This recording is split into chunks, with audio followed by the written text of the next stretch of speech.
안녕하십니까. 오르가니스트 김춘혜입니다. 교회음악, 클래식 음악의 뿌리 이제 36번째 강의가 되겠습니다. 이 시간은 그동안 쭉 우리가 살펴보았던 교회음악 양식 아카펠라를 특별히 그 교회음악의 그 작곡가들과 또 연주자들과 그 작품 면에서 그 교회음악의 양식적인 그 특징적인 그 모습들을 한번 살펴보고자 합니다. 먼저 제가 연주한 찬송가를 소개하겠습니다. 찬송가 65장 내 영혼아 찬양하라. 이 찬송가 우리가 예배 때 즐겨 부르는 찬송가이죠. 찬송가의 작시자는 영국의 성공의 목사님 라이트이십니다. 이분은 1793년에 태어나서 1800년 중반까지 이렇게 쭉 사셨던 분이신데요. 일찍 그 성공회의 서품을 받고 한때 청년이죠. 20대 초반인데요. 그때 이제 어느 한 목사님의 그 죽음을 그 과정들을 이렇게 함께하는 그런 그 체험을 하면서 영적인 조금 변화를 더 이렇게 받았다고 합니다. 그러면서 더 복음적이고 또 특별히 성경의 해석에 더 깊이와 그런 이때까지 그 전에 가졌던 그런 해석과 다른 그런 열정적인 그런 모습들을 보여줬다고 하는데요. 이분은 그 학자이시기도 하고 목사님이시기도 하지만 유명한 찬송 시인이시기도 했습니다. 그래서 대학교 다닐 때 그 찬송시 혹은 시를 이렇게 이제 경연대회 무슨 발표했을 때 상도 받고 이렇게 했다고 하시네요. 뛰어난 그 찬송 시인으로도 알려져 있고요. 시편시를 이렇게 이제 우리 찬송가로 할 때에 특별히 이 65장 내 영혼아 찬양하라 이게 103편이잖아요, 시편. 이 시편을 있는 대로 따오기보다는 조금 더 이제 뭐라 그래 정리를 해서 우리의 현 시대 혹은 우리가 실제로 지금 느끼는 그런 단어들을 조금 교체해서 훨씬 더 아름답고 문학적으로 그렇게 만들었다는 그런 평을 받고 있습니다. 이분의 살펴보니까요, 이분이 굉장한 그 신앙이고 경건한 그런 분이신 걸 알 수 있었는데요. 이분은 6시에 일어나셨다고 하는데요. 6시 일어나는 건 그렇게 이런 시간은 아닌데, 이렇게 일어나셔서 아침 식사를 하기 전에 2시간 동안이나 기도를 하셨다고 합니다. 대단한 그런 영적인 그런 목사님이라는 느낌이 듭니다. 물론 우리나라 같으면 새벽기도 가서 기도를 하겠지만 이분은 혼자서 이렇게 2시간 동안 꼭 식사하기 전에 기도를 하셨다는 그 글귀를 보면서 역시 그런 이렇게 좋은 시들이 나오는 그런 이분의 신앙의 모습이 또 남다르다 하는 생각을 가졌습니다. 이 시를 보면 우리 찬송가는 4절인데요. 이분은 실제로 5절을 작시하셨습니다.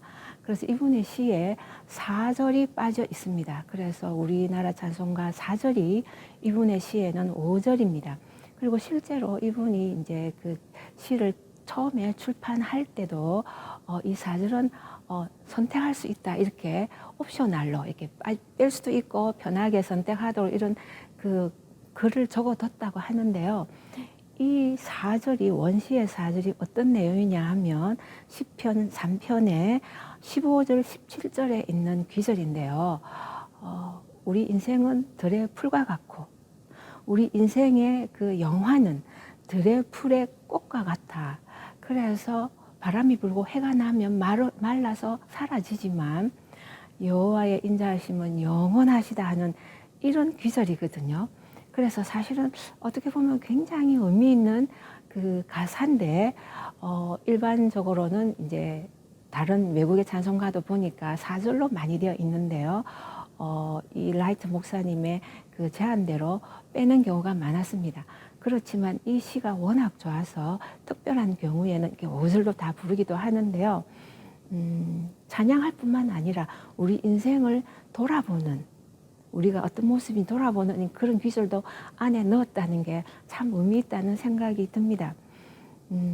이 선율은요, 같은 그 시대에 굉장히 뛰어난 교회 음악 작곡가, 오르가니스트이신 고스 있습니다.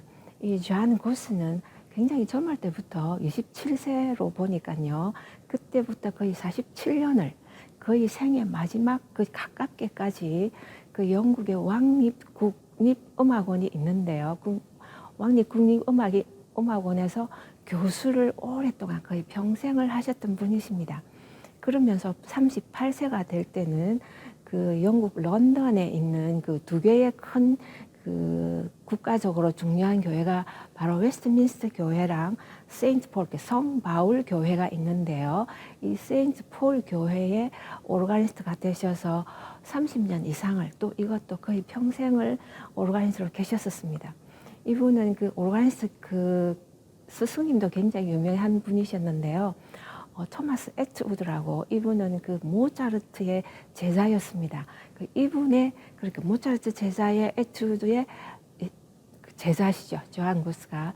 그러면서 또 우리 성가대곡도 많이 작곡한 그 설리반 그리고 스테이너, 이 두 분을 또 제자로 키운 그런 분이시기도 합니다.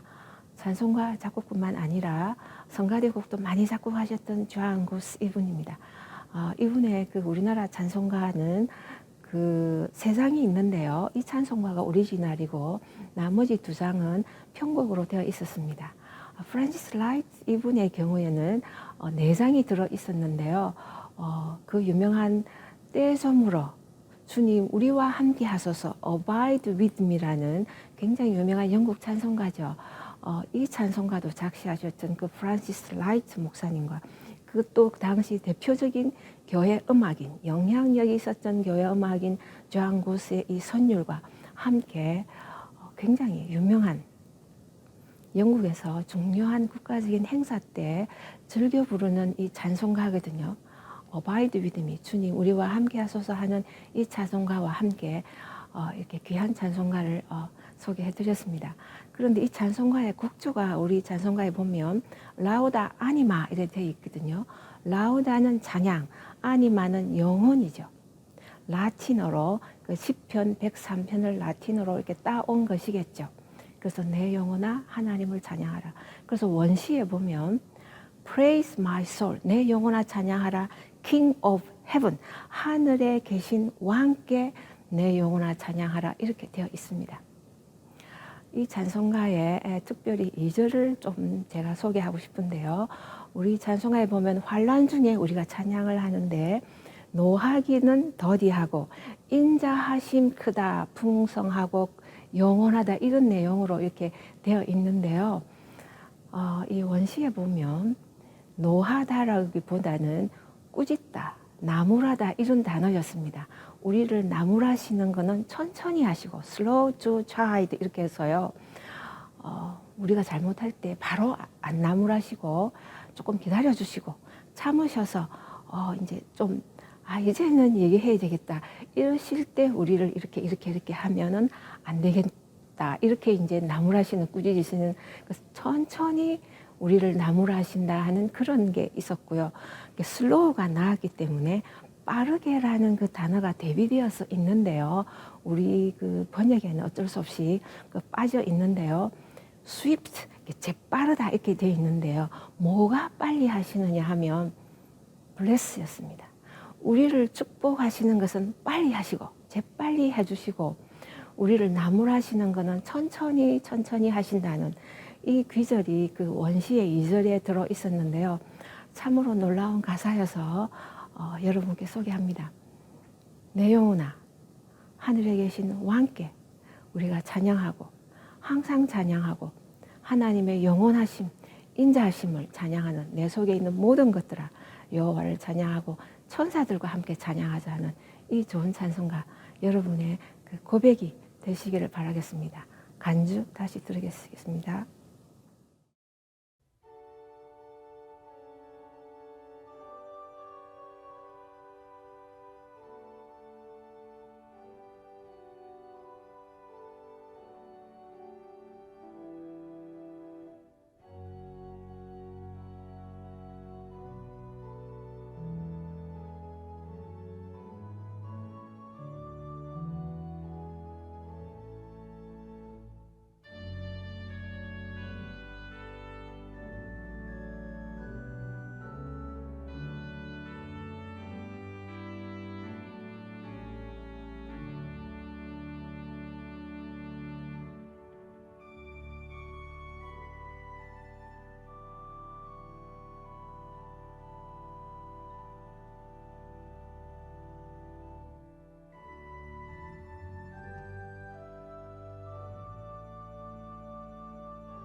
예, 이어서 하겠습니다. 이 시간은 지금까지 쭉 우리가 알아보았던 아카펠라, 교회음악 양식 이 면에서 교회음악 작곡가, 또 교회음악을 연주하는 분들, 이 분들의 그 모습에서 이 아카펠라를 어떻게 수행할 수 있는 그런 마음의 혹은 정신적인 혹은 성품적인 자질들을 먼저 알아보고 이어서 그 연주가 어떻게 나오는지를 또 함께 생각해 보겠습니다. 아카펠라의 교회음악적인 양식이 결국은 교회 음악 작곡가들, 교회 음악 연주자들에 의해서 실현이 되어야 되는데요.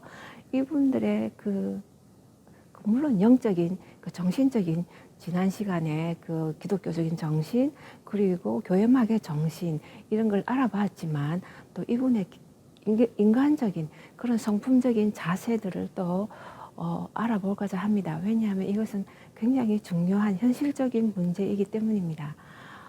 여러 글들과 책들과 또 제가 쭉 살펴본 결과 한 4가지로 중요한 덕목을 한번 얘기해 보고자 하는데요. 첫째는 진실이고요. 그리고 정직이고 겸손이고 근면 성실로 얘기하고자 합니다. 진실되다 하는 것은 진정성하고도 연결이 되는데요. 이것은 바로 빌립보서 우리가 처음에 참되고 순하고 할 때 그 참됨, true라는 진실된 그가 바로 그 말씀이죠.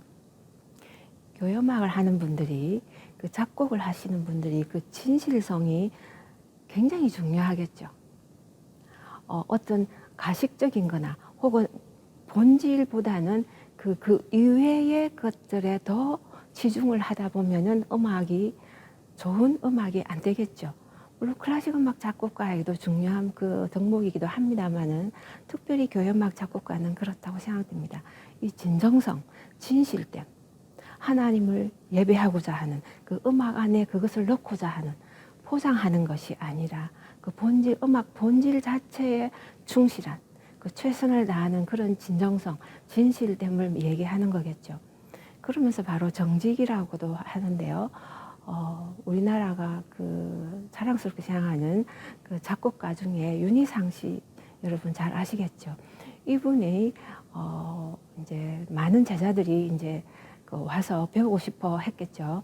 제자들을 이제 선택할 때 다 가르칠 수 없으니까 이제 물어보는 몇 가지 질문이 있었다고 합니다. 한 서너 가지 질문 중에서 그 중에 바로 한 가지가 자네는 정직한가? 이렇게 물었다고 합니다. 작곡자가 제자를 삼을 때 작곡자에게 왜 정직이 필요할까요? 굉장히 어려운 질문입니다. 그게 진실하고도 true라는 그런 것도 연관이 되기는 하는데요. 정말 정직한가? 어떤 작품에 있어서 자기의 양심적인 예술가로서의 양심을 지키겠다 하는 그런 순수한 그런 정신 이것이 아닐까 생각합니다. 지켜야 되는 정직성, 작곡에 있어서 참 어려운 것이긴 하지만 우리가 다른 음악들을 보면서 저거는 어떤가 물론 허위는 아니겠지만 또 표절하고는 좀 다른 문제인데요. 자신이 정말 심려를 기울여서 진심으로 정직하게 자기가 가지고 있는 최선을 자기의 것으로 그렇죠? 이렇게 작곡하는 것은 또 굉장히 어려운 그런 어떻게 보면 갈등 속에서 선택해야 되는 양심적인 문제일 수도 있지 않을까 그런 생각도 들었습니다. 그러면서 겸손도 굉장히 중요한 덕목인데요. 자기를 드러내지 않는 거겠죠. 작품에 있어서 좀 어떻게 잘 써서 혹은 기교적인 테크니컬한 면을 작곡 기법을 이렇게 자기가 알고 있는 모든 다양한 작곡 기법을 혹은 화성들을 구조들을 나열해서 이렇게 막 멋지게 곡을 만들고자 하는 그러한 자랑 혹은 자기를 보여주고자 하는 그런 것이 있을 수 있지 않겠습니까? 작품에 있어서 그것을 자제하고 그런 유혹을 뿌리치고 겸손한 마음으로 진실된 정직한 이것이 다 결국은 작곡가들에 다 연결되는 그런 품성인데요. 연주가에도 당연하게 연결되는 것이죠. 특별히 연주가에는 겸손이 더 필요할지도 모르겠습니다.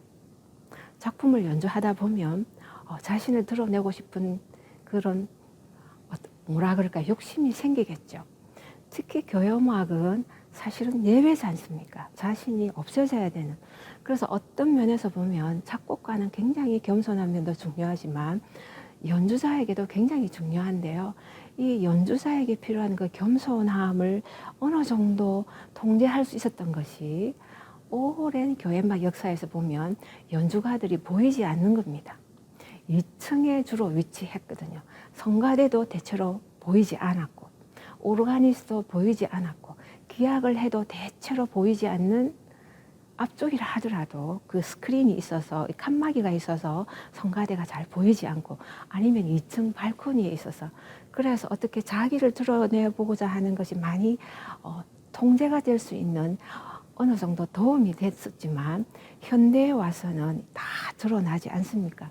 특별히 이 겸손은 중요하지 않을까 생각이 들었습니다. 근면 굉장히 중요하죠. 특히 교회 음악을 하는 사람은 정말 굉장히 중요하다고 생각합니다. 특별히 현대에 와서 교회 예배 음악을 준비하는 혹은 교회 예배 음악을 작곡하는 곡들을 보면 정말 성실하고 진실하고 정직하게 최선을 다해서 잘 시간을 많이 투자해서 작곡 따듬면서 작곡된 곡인가 하고 약간 의심이 가는 곡들이 종종 있거든요. 연주는 더 말할 것도 없죠. 준비가 덜 된 연주를 너무 많이 하거든요. 특히 전문가들에게 보면 솔로 하는 분들 보면은 연습도 안 하고 갑자기 하는 경우도 있고요. 이미 예정됐지만 연습을 별로 안 하고 하는 경우도 있거든요. 근면성실. 그 연주는 특별히 중요합니다. 위대한 그 예술가는 다 근면했던 분이었죠. 천재는 게으르다 이런 얘기가 어디에는 적용이 될 수 있을지는 모르겠습니다만은 음악에서는 불가능합니다. 최고의 천재인 모차르트도 머리 안에 들어있는 것을 결국은 악보로 옮겨야 하지 않습니까? 악보로 옮기는 그 많은 곡들을 써야 되니까 물론 나중에는 불러서 다른 사람이 옮겨 적기도 했지만 바하도 그랬고요. 그 많은 곡들을 본인이 결국은 써야 그 곡이 나오니까요. 연주가들은 어떻습니까? 위대한 연주가들은 엄청난 연습 시간을 투자하거든요.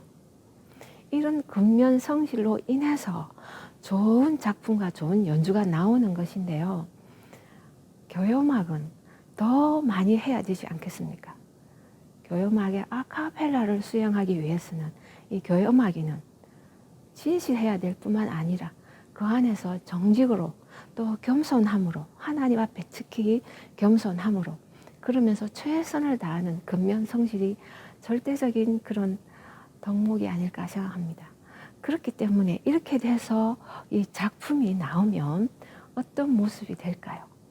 그 자체의 그 음악들을 보면은 대체로 이런 정신으로 이런 모습에서 나오는 작품들은 그 외향적이지 않습니다. 그 영적으로 호소하는 내면적인 작품이 됩니다. 그 교회음악 작곡가 중에서요, 세자르 프랑크를 얘기하면 굉장히 영적이고 내면적인 작곡가로 평가를 하거든요. 그에 비해서 리스트가 물론 나중에 신부 소품을 받은 후에는 굉장히 내면적인 종교적인 곡들을 썼지만 그 이전의 곡들을 보면 굉장히 화려하거든요. 외향적이거든요. 교회 음악은 드라마틱보다는 리릭한 그 내면적인 그런 것을 영에 호소하는 사람에게 즐김을 주고 오락 같은 느낌을 주는 것이 아니라 나를 성찰하고 나를 돌아보게 하고 하나님을 우러러보게 하는 그런 내면적인 영적인 그런 음악으로 나타나겠죠. 그러면서 그 규모나 그 성부나 악기 면에서도 거대한 것을 목표하지 않습니다. 큰 것을 목표하지 않습니다. 작아도 괜찮습니다. 무반주가 있지 않습니까? 아카펠라의 그 뜻이 우리가 의역할 때는 무반주라고 하듯이 그 악기가 없을 수도 있고 악기가 있으면 필수적인 그런 것만 했겠죠. 성부도 마찬가지죠. 많은 성부, 베니치안 악파에서 많은 성부, 20성부가 넘을 정도로 많은 성부를 구사하지 않아도 적은 성부라도 그 안에서 진실된 음악이 찬양이 나오면 되는 것이겠죠. 물론 축제적인 경우는 더 많은 성부, 더 많은 악기가 필요할 때도 있겠죠. 그러나 기본적인 본질적인 그 의미에서 말씀을 드리는 것입니다. 가사도 마찬가지입니다. 가사도 굉장히 진솔하게 가사를 잘 드러내려는 그런 의도가 있는 그런 음악들이 되겠죠. 가사를 경홀히 여기지 않습니다. 가사를 심각하게 생각합니다. 하나님에 대한 단어, 거룩에 대한 단어, 영광이라는 단어를 굉장히 진지하게 표현합니다. 그런데 비해서 가볍게 표현하는 현대의 교회 음악들을 보면 이것은 아카펠라의 모습이 아니지 않는가 이런 생각이 드는 것이죠. 그러면서 이 결과로 나타나는 그 연주의 모습은 교회 음악은 경건한 예배가 되겠죠. 경건한 소리가 되겠죠. 겸손한 예배가 되고 겸손한 소리가 되겠죠. 경건한 우리의 마음을 모으고 교회 와서 음악을 들었을 때 찬양을 할 때 나를 돌아보고 묵상하게 하고 기도하게 하는 음악이 되겠죠. 거대한 소리, 큰 소리를 통해서 혹은 화려한 음악을 통해서 큰 아멘이 나올 수 있을지는 모르지만 그것만은 아니라는 것이겠죠. 요즘 현대 교회에서 큰 것을 너무 추구하는 것 같습니다.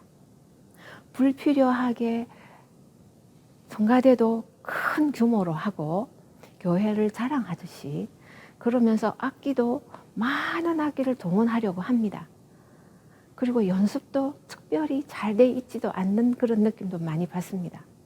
그냥 한 대라도 악기가 한 대라도 더 있으면 좋다 이런 심정으로 많이 부풀리는 거대하게 포장하는 그런 인상을 줍니다. 하나님은 어떻게 생각하실까요? 그것이 진정한 예배가 되겠습니까? 그 예배를 위해서 얼마나 연습을 하는가요? 몇 시간씩 연습을 해서 그 음악을 예배 때 올리는가요? 그거를 생각하면 될 것 같습니다. 일주일에 예배 준비를 위해서 하나님 찬양을 위해서 몇 시간씩 연습을 하시는지 돌아보시면 될 것 같습니다. 그렇게 해서 나오는 큰 소리라면 하나님께서 기뻐하시고 그거는 필수적인 것이 되겠죠. 그렇지만 몇 시간도 연습 안 하고 만약에 하는 거대한 것이라면 불필요한 것이겠죠. 하나님께서 원하시는 게 아니겠죠. 내면적인 하나님을 찬양하는 우리를 묵상하게 하는 경건한 음악이 되지 않을 것이라 생각합니다. 역사적으로 보면 교회가 거대한 것을 많이 추구했었습니다. 교회도 더 크게 지었고요. 특히 교회의 그 첨탑이라 하나요? 그 높이를 교회 첨탑을 굉장히 높이 올리려는 그런 서로 경쟁하듯이 그렇게 했고요. 오로한도 비싸고 거대한 악기를 서로 넣어서 경쟁하듯이 하던 때가 있었습니다. 지금 현대도 그렇죠. 교회를 더 크게 짓고 싶어하고 영상을 더 멋있는 영상을 갖고 싶어하고 시스템, 음향 시스템도 더 좋은 것을 해서 더 큰 소리를 부담 없이 듣고 싶어하는 이런 그 현대 문명에 있어서 교회의 가치와 세상의 가치가 다른 것이라는 것입니다. 교회의 가치는 진실되고 정직하고 겸손하고 겉면 성실한 하나님을 예배하는 정신에서 나오는 음악이라는 것이죠. 그래서 우리가 지금 현대 교회의 그 예배에 그 특히 교회 음악을 그 작곡 혹은 내지 연주하는 분들의 그 모습을 그 안 좋은 모습들을 보면은 대표적인 것이 바로 이것이지 않습니까? 거대한 많은 크게 나열하는 이것이 진정한 아카펠라의 모습이 될지 한번 우리가 다시 반성하고 생각해야 될 것 같습니다. 이 거대한 교회 음악의 화려하고 장식적인 외형적인 모습의 그 아카펠라에 반대되는 모습의 대표적인 것이 바로 스타라는 건데요. 교회 음악을 하는 사람들이 누가 유명한 어떠한 분들 이렇게 말할 때는 저는 굉장히 위험하다고 생각합니다. 교회 음악을 해서 유명해질 필요는 없습니다. 유명해지면 안 되겠죠. 이름이 나면 안 되겠죠. 하나님만 드러내야 되는데요. 스타가 나와서는 안 된다고 생각합니다. CCM 스타 이런 얘기를 가끔 들을 때 물론 그건 일종의 일반 클래식 음악의 혹은 대중음악의 한 장르로서 CCM 스타 이러면은 가능은 합니다. 그렇지만 교회에서는 쓸 수 없는 그런 용어라 생각합니다. 찬송가 가사에 보면 미국 찬송가예요. 내 삶의 스타는 별은 예수님이십니다 하는 그런 찬송가가 있는데요. 우리는 하나님을 찬양하는 그런 우리의 교회 음악인이고 교회 음악이 되어야 할 것 같습니다. 그 교회 음악을 얘기하면서요, 어느 학자가 그 교회 예술은, 기독교 예술은 그 신앙의 표현이다 이렇게 말했습니다. 감정의 표현이 아니다라고 했습니다. 우리는 감정적으로 이렇게 표현이 되면 그것이 교회 음악으로 되는가 보다 하지만 사실은 그런 감정적인 표현보다는 우리의 신앙적인 표현인지를 우리가 다시 한번 점검해야 될 것 같습니다. 성경 말씀에 로마서 12장 2절에 어떻게 말씀했냐면 세상을 본받지 말라고 했습니다. 교회 음악의 정체성은 아카펠라입니다. 교회 양식입니다. 하나님께서는 거룩하기를 원하십니다. 구약 성경에 하나님은 우리가 거룩하여라, 구별되어라, 성별되어라, 이 무엇과도 구별되어서 따로 떼어지거라, 유일한 독특한 정체성을 가지거라 이렇게 말씀하셨고요. 신약 성경에 우리는 이 세상을 본받지 말고 마음을 새롭게 함으로 다르게 변화를 받으라고 하셨죠. 이것이 교회 음악의 정체성입니다. 구별되고 교회 음악만의 그 교회 양식을 가짐을 통해서 예배의 정신을, 예배 음악의 정신을 회복하는 것이라 생각합니다. 우리의 그 교회 음악은 앞으로 발전할 그런 어떻게 보면 굉장한 가능성이 많다고 생각합니다. 밝은 미래를 또 꿈꿔보기도 합니다.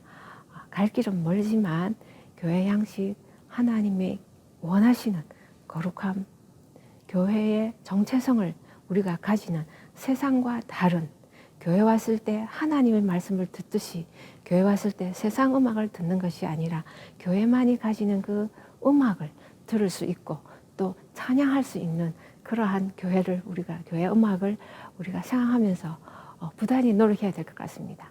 그래서 교회는 원칙을 정해야 되고 나름대로의 어떠한 교회 음악에 대한 원칙을 정해야 되고 성도님들은 교회 음악을 배우셔야 됩니다. 어떤 것이 좋은 교회 음악인지 그것을 배우셔야 되고 특별히 교회 음악을 하시는 분들은 교회 음악이 무엇인지, 좋은 교회 음악은 무엇인지, 아카펠라에 맞는 음악은 무엇인지 연구를 해야 된다고 생각합니다. 앞으로 할 일은 많지만 또 할 일이 많다는 것은 또 좋은 일이기도 하다고 생각합니다. 이제 또 교회 음악을 또 더 여러 면에서 또 다른 면에서 또 살펴보는 시간을 또 기대하면서 한 주 또 5월 여러분 잘 지내시기를 바라겠습니다. 안녕히 계십시오.